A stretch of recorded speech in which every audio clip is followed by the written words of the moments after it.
Hængstene blev følgende først er placeret katalog nummer 14, Tinkerborg Stockholm, McGregor Zidane fra Sonny Jensen i Asnes. Det er som udgangspunkt en stor, betydelig og særdeles typefast hængst, med særdeles god dybde og bredde, typisk hoved og velformet hals, lang skulder og god brænde, en god overlinje og velformet kryds. Fra dyrlægen er der en bemærkning med såvel for- som baglemmer om noget udtalt på, og så er der ellers kraftig hovskæg, gyldig man og hale,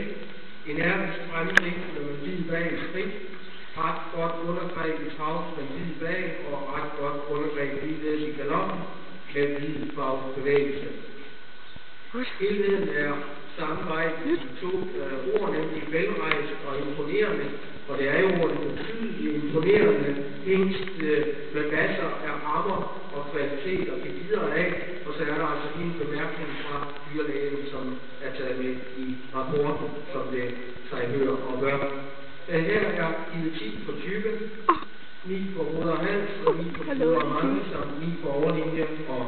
bagpart. Der er givet 4 på forlemmer,